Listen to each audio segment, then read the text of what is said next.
Hello. Before we start this episode, we do want to advise that the content touches on sensitive topics related to our guests' experiences escaping North Korea, including discussion of mental health issues and human rights crimes. However, there are also many messages of hope, the importance of community, and lots of light moments talking about football.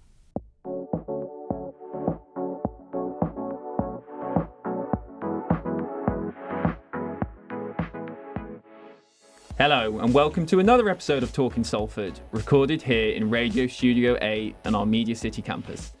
It's Lachlan Campbell as today's host on this summer's day in northwest England, and would you believe it, but we are on to 5 episodes into this new venture now. And I hope there will be many more to come. So for today's guest, it gives me great pleasure to welcome Timothy Cho to Talking Salford. Thank you for having me. It's quite strange but exciting feeling. Come back to my university podcast particularly. It's lovely to have you here with us, Tim. So it would take me the duration of today's episode to do Tim's full backstory justice. So I'm just going to try and do the headlines. So Tim was born in North Korea, where he was separated from his parents and lived on the street. He was imprisoned 4 times and managed to escape his home country twice, succeeding the second time when, after seeking refuge in an American international school, he was then deported to the Philippines and later sought asylum in the UK, arriving in 2008. In the 15 years since, Tim has gone from not knowing a word of English to graduating from Salford in 2016 with a politics degree, and has since gone on to secure a master's from the University of Liverpool and in international relations and security. He's become a passionate campaigner and spokesperson on all issues around North Korea, addressing the United Nations and the European Parliament multiple times. Tim works as an inquiry clerk for the All-Party Parliamentary Group on North Korea, has previously worked with Fiona Bruce, the MP for Congleton, and has stood as a candidate in the local elections the last 3 times, increasing his vote share each time. So Tim, I hope that was a fair summary for your introduction.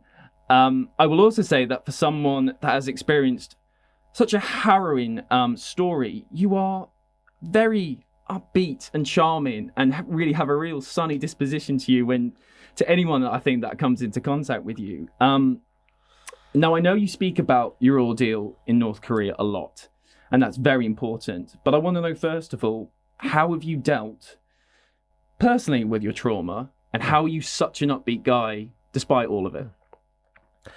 That's very kind of you putting so nicely about my introduction, and thank you.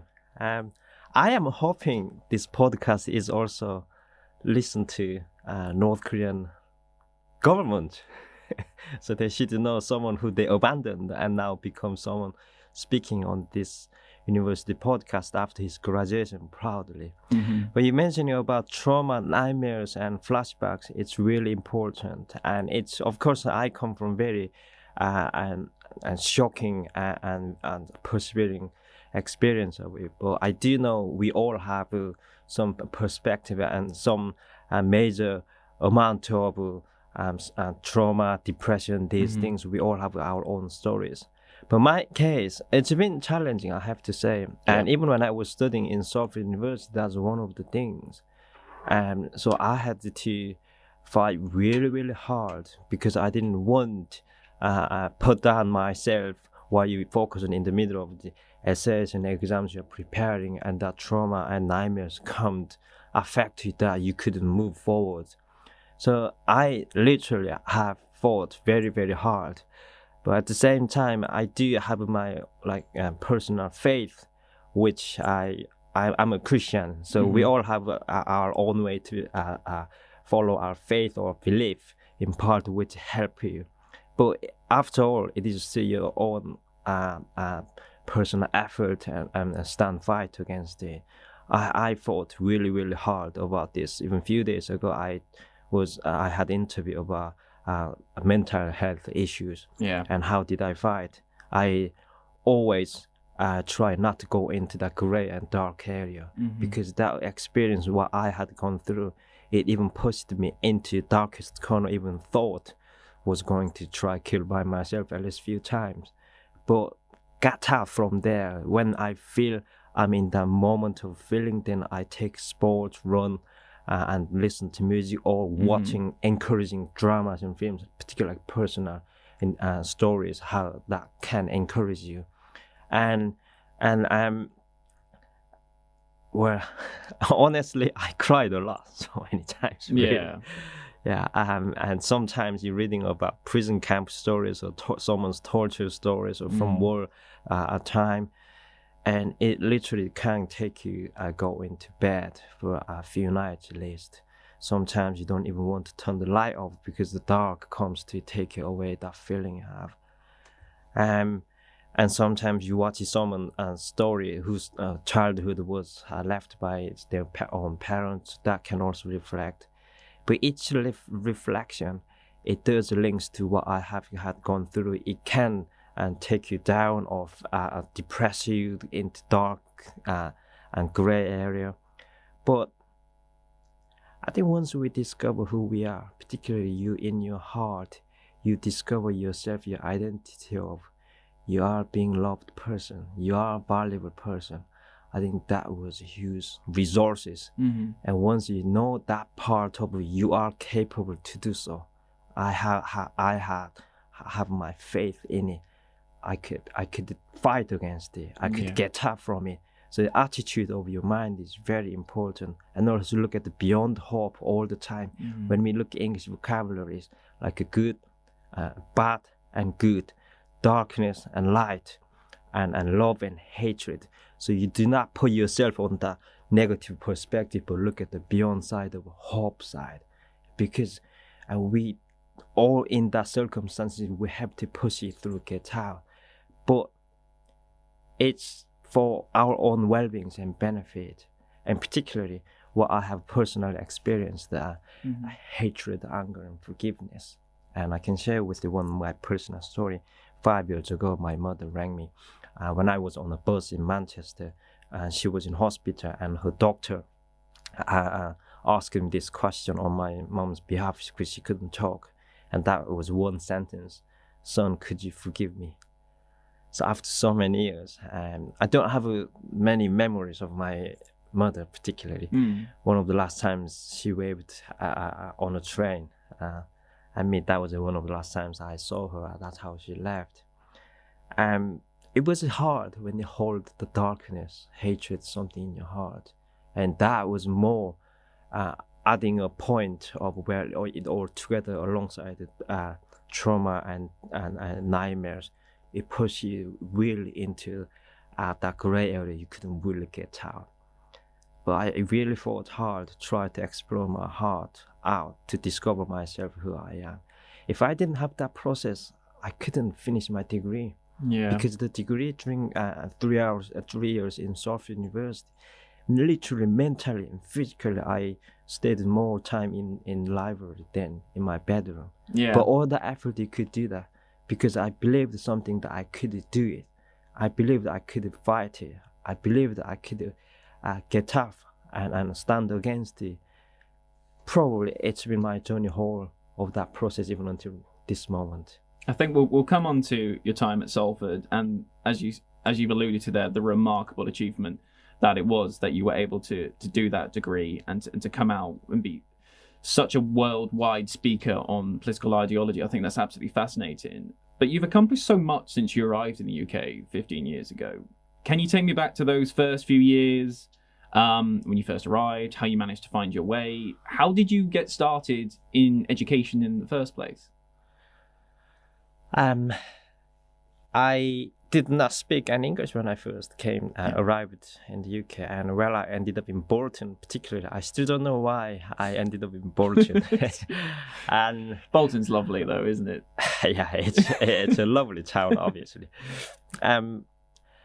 I had to learn English. That was my first, all I was thinking that moment. I didn't know where and how to start. Yeah.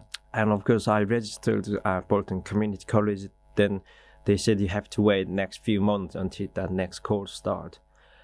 So I was walking on a street in Bolton, and I saw a church building there. Yeah. And I went there, and I attended a service. It's because there were people, I wanted to be among the people and community. Okay. But the church building was also serving homeless people.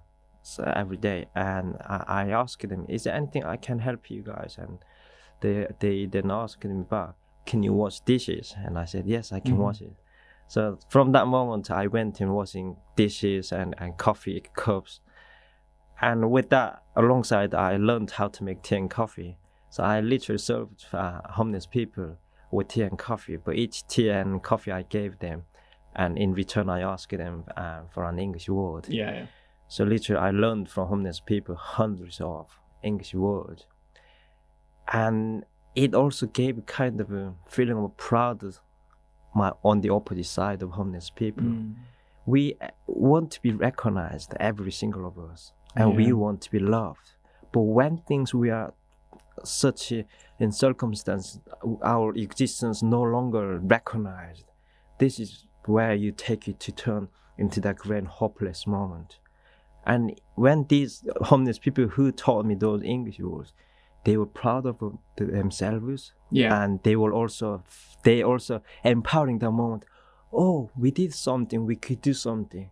But my point of view, I was able to serve these homeless people. And of course, I come from a homeless background. That's why I more felt sympathy, spending time more with them. Yeah.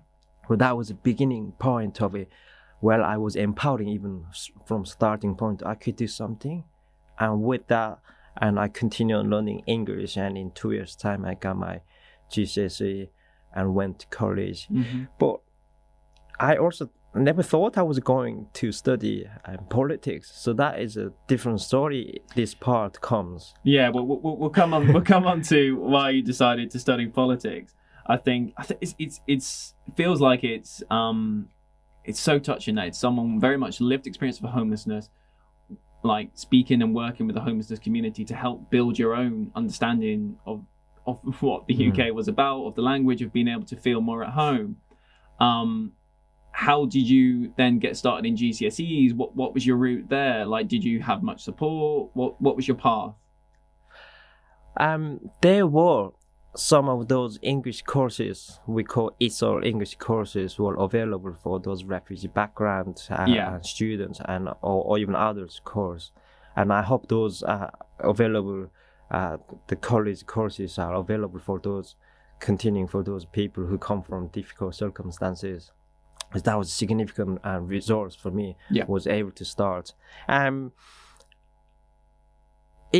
The world school, when you go to college, and teachers were available where you learn it.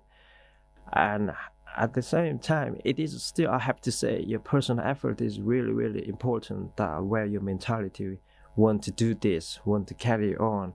And I know there are many people who have arrived in the UK and for many years they still can't speak English. But this is the important part. When you come to that country, you have to learn that language. If you can't, and also if you can, there are more available opportunities and where you can break down some of barriers, and which I have a personal experience with. And I pushed it very hard myself, was able to go to Bolton library and available books and learning English with news, particular because I'm a big fan of football, Manchester United fan. Sorry if anyone does support United. I am not going to tell this podcast what team I support because I don't want to prejudice.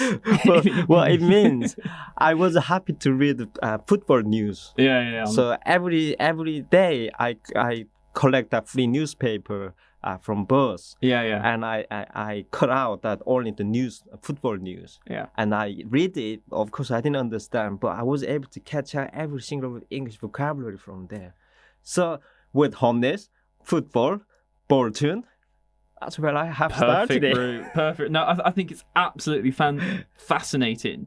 So once you decided to get a degree, you went to Manchester Metropolitan University, but you had a bit of a change of heart. Can you kind of talk to me about why you decided to cross over the River Irwell to come to Salford from Manchester? Well, I did not want to talk about anything from North Korea or Korea myself. And I even did not tell people I came from Korea. Oh, of course, that part, if someone came genuinely and interested in asking about some serious questions, where you born, why you are here, then I started to share it. But in general, I didn't want to talk about much that I was born in North Korea and how I escaped. The conversation bring out itself that night, I was going into trauma and nightmares. I have had hundreds of times of sleepwalk at night time.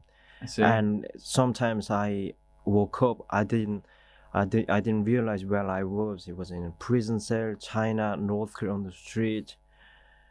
Phew, I did it hundreds of times. Eventually, when I walk out on the street, see English road sign, then I was, oh, this is England, I can go back to sleep. Oh, wow. This was really draining experience. Yeah. So I really didn't want to talk about anything about Korea. Didn't even want to think about it because I hated it a lot. But if you ask me now, I love to talk about it. When I'm standing on the stage to talk about persecution, human rights violations in North Korea countries, I feel like I'm dancing on the stage. I don't know why. It's just a passion for you, isn't it? It's a way of channeling that trauma into positivity and passion. Absolutely. And also I have seen what was human rights crimes means: abused, imprisoned, tortured, executed, and women and sold into human trafficking. And that abusement I saw in front of my eyes. Probably that first moment arriving in this country, I didn't want to talk about it. Yeah, no, I can absolutely understand that.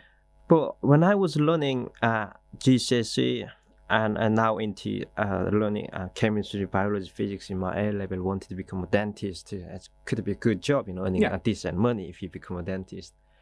But during my first year, one time I was sitting in my classroom with hundreds of students and listening to. And that moment, the picture of it, oh, if I was in North Korea, could I have this opportunity? And that picture, and also then what now? Then why am I having this opportunity today? So that perspective was triggering me. Yeah. I want to learn more. Then why these 25 million still don't know who they are? They can't even talk about, and they don't. They are in this prison country and locked in the cage, and can't express who they are. Find out who they can love or care about even, and that identity and perspective was significantly triggering my mind that moment. It was pushing me. Timothy, are you doing right course right now? Are you studying right path that you want to really learn about? Yeah. So I struggled, and I stopped my study and got a job. And within 6 months, I was thinking about very seriously, and the topic I saw through my own research, it was politics. Yeah. I didn't know anything about it, to be honest. I only thought in North Korea, only Kim family was the group of people could do politics. So she came into politics with an understanding of not really knowing a lot around how the system works, around the key ideologies. And did you know much about our own kind of government setup before you started? Not even much about UK. I know when I arrived this country, it was Labour Party in the government. And of course now it's Conservative. We don't know what's going to happen next year, of course. But that was only so far I understood. But one thing I knew when I arrived this country, there were basic opportunities available. Yeah. And I struggled a lot. One of my painful experiences in North Korea after my father escaped to China, because I was given son of a betrayal tag.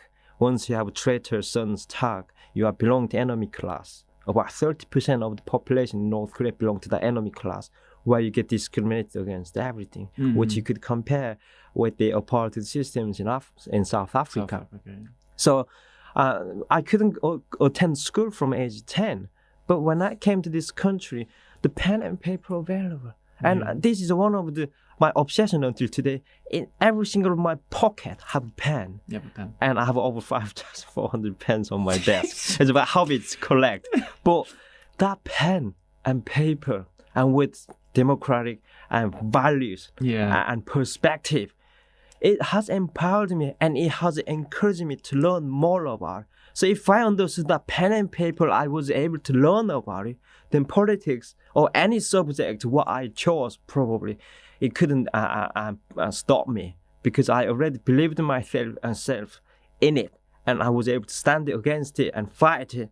But that means I also wanted to learn about the knowledge of the system, why there are 25 million, and why there are many of those countries people are persecuted, why they can't talk about it, why they can't express freely like we do, or born with crime like in North Korea. That's not the United Kingdom have that kind of systems. So one thing, the basic perspective from that moment I understood in the UK was pen and paper. Pen and paper was a symbol for you. That's fascinating, Tim. That really is. So tell me about your Salford experience then. How did you find things on campus when you first arrived? What things do you remember the most about your time here? On my first lecture, and that was political media, and his name, he's still here, still teaching. Yeah. I asked him, does NHS system is like in North Korea? I don't know why I asked that question. If North Korea had NHS. Yeah. Because what I understood when I first came, NHS system, you go to the hospital and you don't pay. You don't pay, and physically. So I did not understand that system that moment. At all, no. Yeah. So then the one picture I compared that time was with North Korea.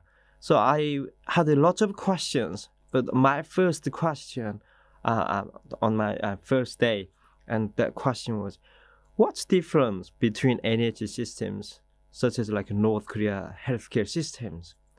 And actually, the professor looked at me very strangely, like, where are you from?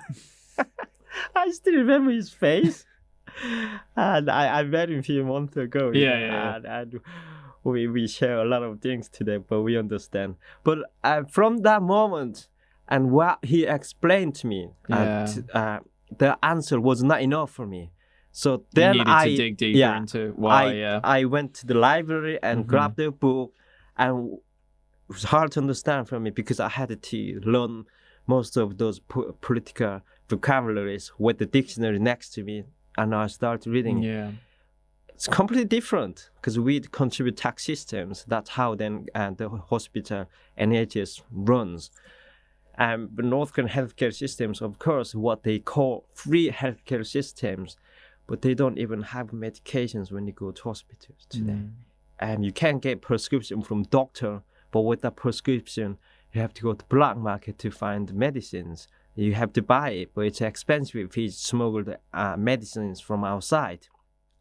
Then if you don't have it, what do? You use herb treatment system like in Asia, some of Asian countries, poor countries. Yeah. But if you use the herb treatment, it gets side effects.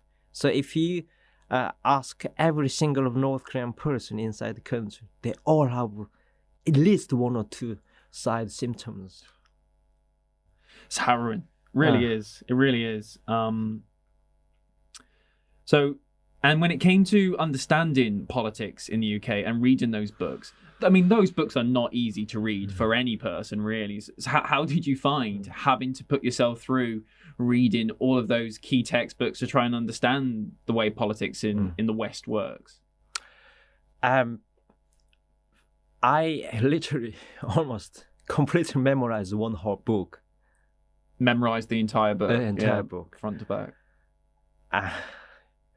Day and night, I used the dictionary and write, and repeatedly was writing on the papers and reading it, listening to it. I think it's one whole textbook, I memorized it, and from the next book I was able to understand. So I during my first semester, actually, there was a down feeling moment, because what I submitted my first assignment, one of the professors, he told me later who he became my personal supervisor, dissertation supervisor. Okay. But that moment, assignment feedback, he said, I don't think you are able to pass this course. Your English is very, very weak. That's what he said. Wait, was this in your first or your third year? Sorry, it was on my first year. In your first year. Semester. He became your dissertation supervisor. Yeah, later. On my final year, he became dissertation supervisor. But during my with my final assignment on my first semester, yeah, and he gave me that feedback. and I actually cried until 4 a.m. I mean, yeah. And then Did you use it to motivate you though? he actually literally triggered me. He actually motivated me. Yeah. I have to say, if I didn't get that note, there are two ways you can choose. I'd give up, just find a job somewhere without much using English languages, where you can do coffee shop, some kind of jobs you can do cleaning. That's fine. But there are two ways you could choose: whether you fight against it, challenge it, or you give up on it. And after 4 a.m., I determined, no, I'm gonna challenge it. Yeah. Let's see whether this book is going to win or I'm going to win against it. So from that night, from next day, I was in the library literally every day. So my favorite campus, if you're asking around the Salford University, library. It's the library. And I want to actually, through this opportunity, I want to encourage our university chancellor, please invest more into our library and make some bigger and new building. Library is very important. That books wakening us up. Well, libraries clearly were such an important thing for you once you arrived in the UK. Yeah, all the books that you could read through, understanding language, getting you to where you are today. It's been, as you say, a valuable resource for you. And one thing I can also tell, and all our Salford alumni and supporters, in North Korea, you are not able to find those textbooks. Information blockade. Yeah. You are not able to find that anything from outside the revolutionary or international events books. Even communist Marxism book is banned in North Korea. That country is established upon them and Marxist ideology. Because of that influence, they might stand against the ruling regime currently. I see. So now that you've become quite a prominent public speaker on North Korea, can you tell me how you got started in this route? Because it happened shortly after you graduated, from what I understand. And I mean, I think you've talked a little bit about it, but what was your key motivation to become a public speaker? I've never thought I would become a public speaker. But when I was first year university, I remember one group it was in the Netherlands. They asked me to share my experience, how I escaped from that country. Yeah. It was not easy to talk about, but I think with politics, I was starting it slowly. I was learn more about it, and also between victim and victimization, persecution and human rights violations, and why it has been caused by ideological, driven, or has it because of personal ambition bring up these old dictatorial systems? It has so much passionate in my heart, and particularly since taking into this political course. So I was one of the students, probably, if you ask any professors from my course, never stopped asking questions. I'm not surprised at all. So, and with that passionate, of course, when I got this invitation from university groups and human rights groups or religious groups, I did not hesitate to come to and share about it.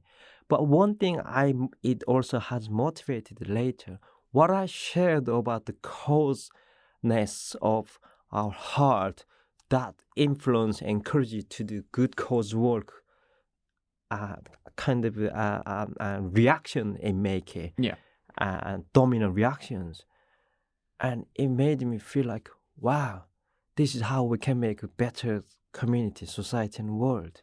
So it has encouraged me. So one time, two time, a third time, you sharing it, and now they'll talk about it, and then it leads to even one person thinking about, I'm gonna study that way, or I'm gonna do help refugee people who are in that circumstance, or I'm gonna help out those groups who are working on advocacy areas like human rights violations, Amnesty International, or Open Doors, any names of it. So in that way, of course, we all have different gifts, but with that different gift in our heart, we take that good cause apart. So we need more of these kind of people who share the stories.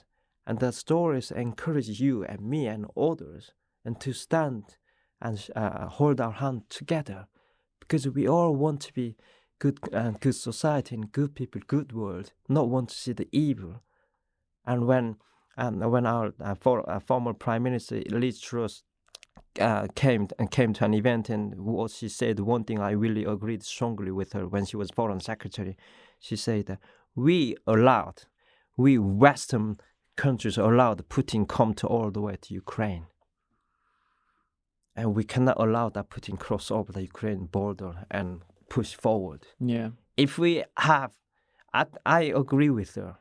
We did allow it, because our silence in act or maybe sleeping mode have allowed to come to this way, that values of dictatorial values of darkness, oppression, and crimes against humanity. And that's the same way when we look at it about human rights, religious persecution around the world. 360 million people simply because of their religious faith. Yeah. That certainly is not right. I love your passion for this. I really do. And I think it's such an admirable thing to do with your life. And the betterment that you've made for yourself really is inspiring, Tim. So you speak to the United Nations, the European Parliament.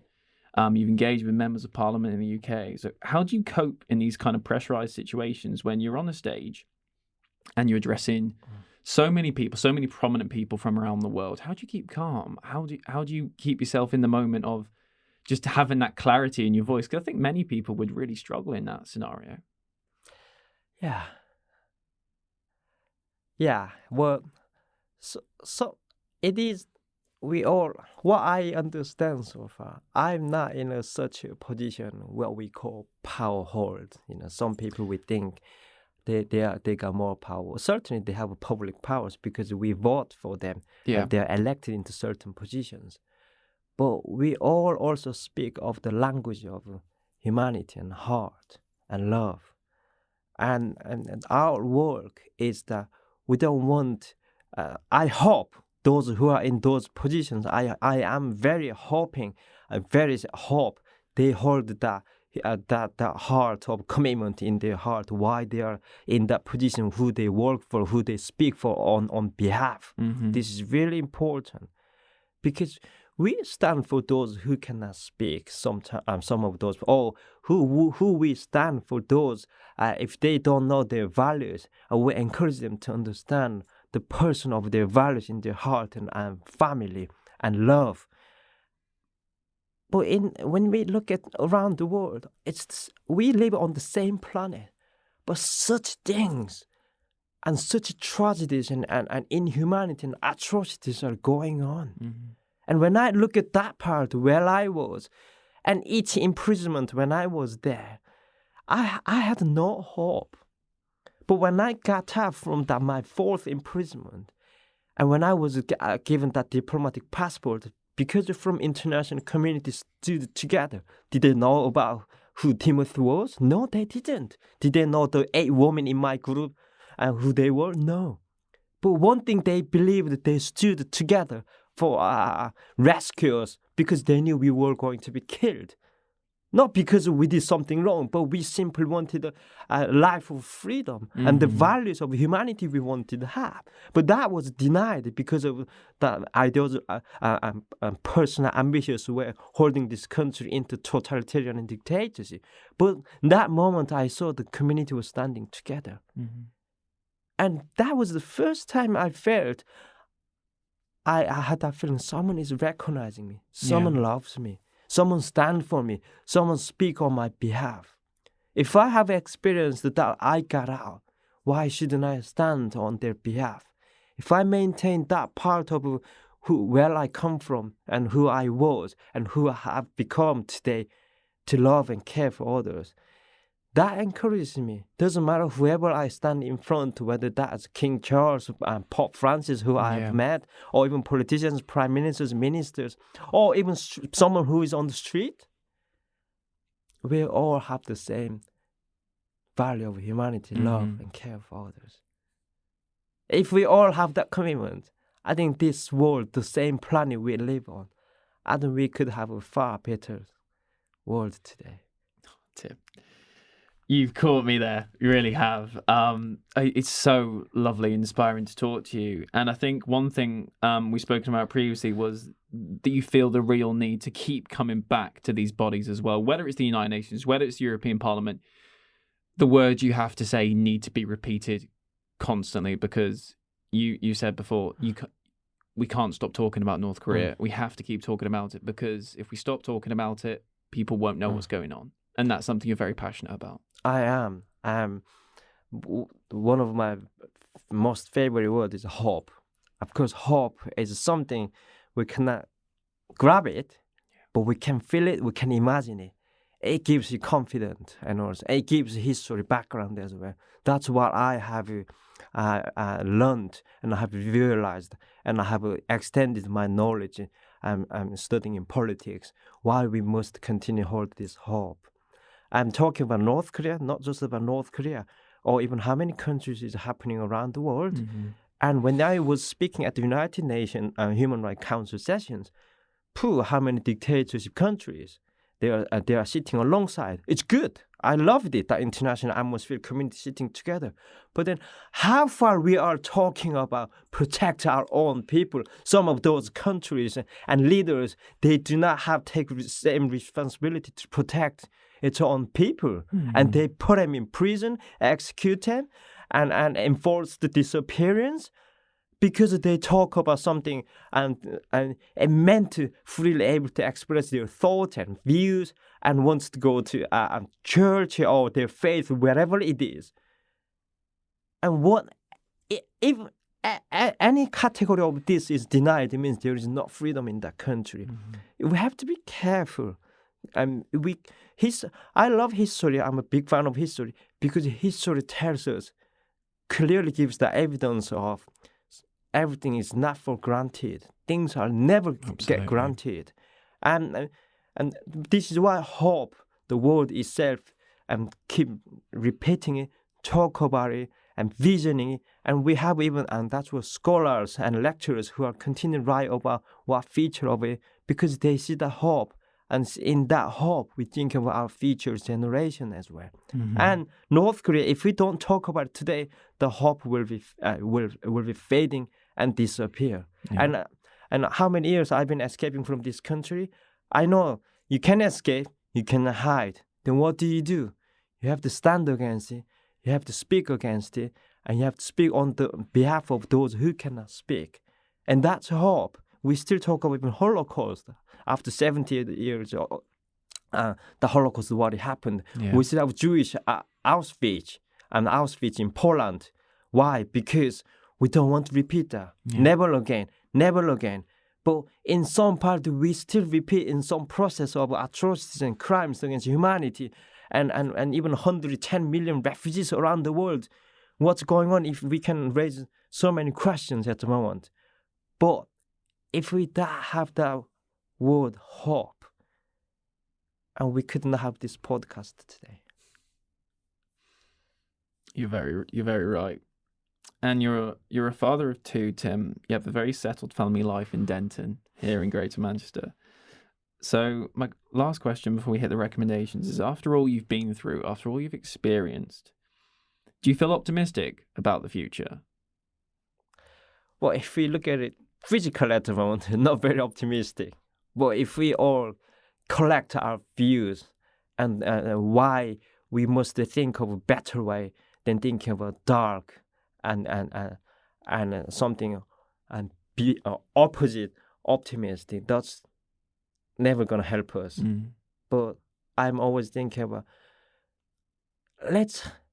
if every one of us brings this our gift, and media, speakers, technology, economy, instead of someone who used that bad intention to creating this bad way, ruling their people, but that gift to used in a good way, because that's why we have a good fight exist. So I am very optimistic, and I do believe in my time or in our time, North Korea and North Korean people should have the freedom that, like in Salford, or Salford University students can express and debate about it.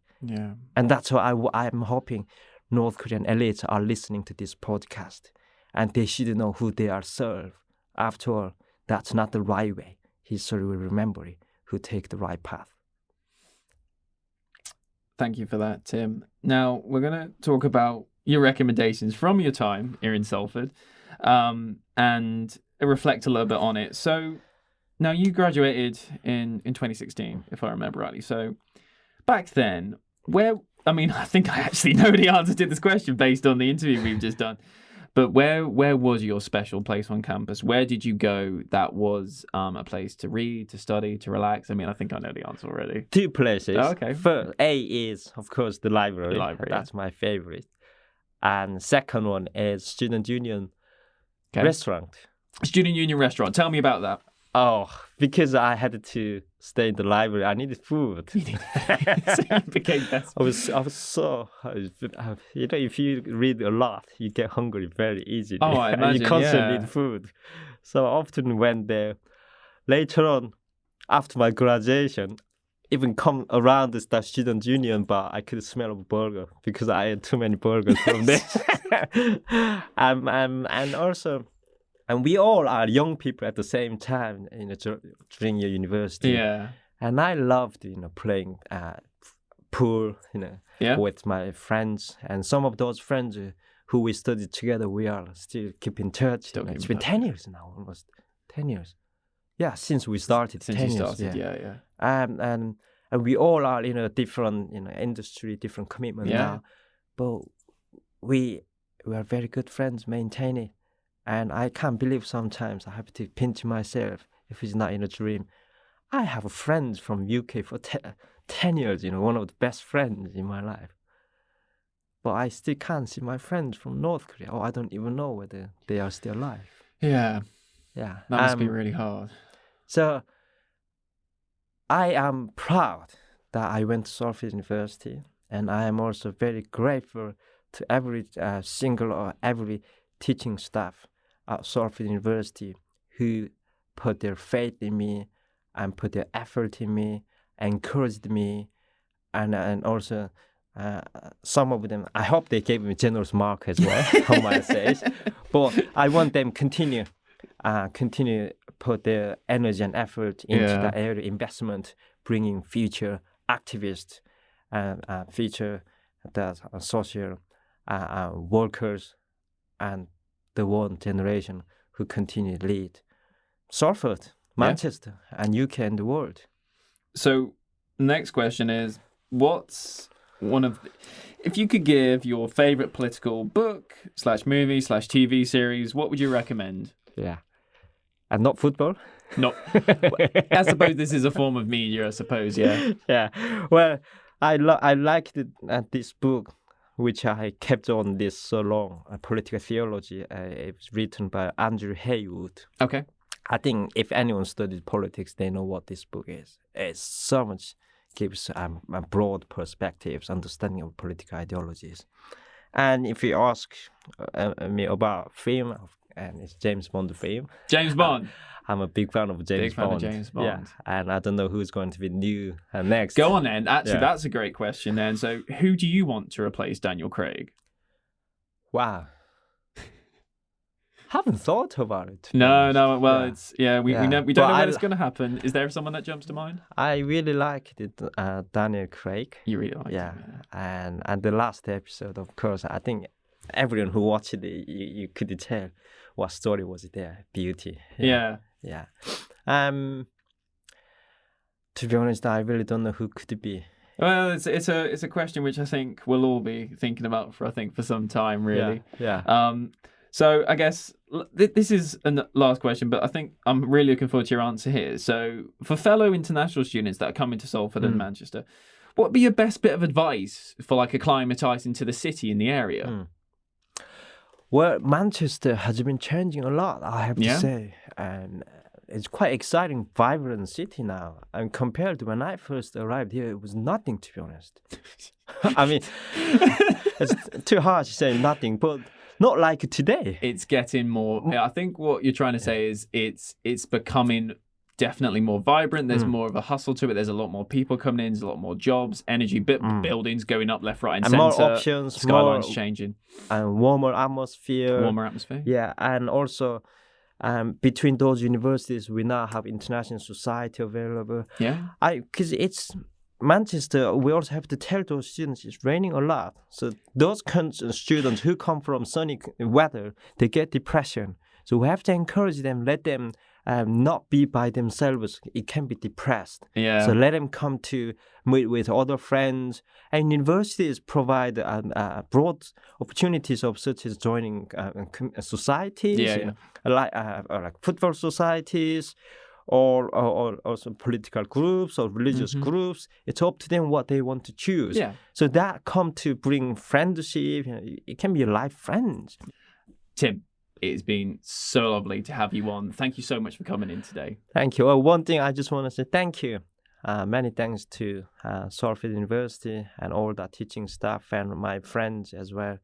Without Salford University, without the foundation, I could not move on to next step and also what I am doing today. So I'm very grateful from the bottom of my heart.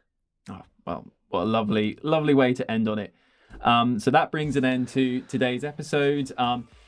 Again, you can watch all of our episodes on our YouTube channel at the official University of Salford channel. And do subscribe to the pod if you are enjoying what you're listening. We're available on all podcast platforms. So until then, goodbye.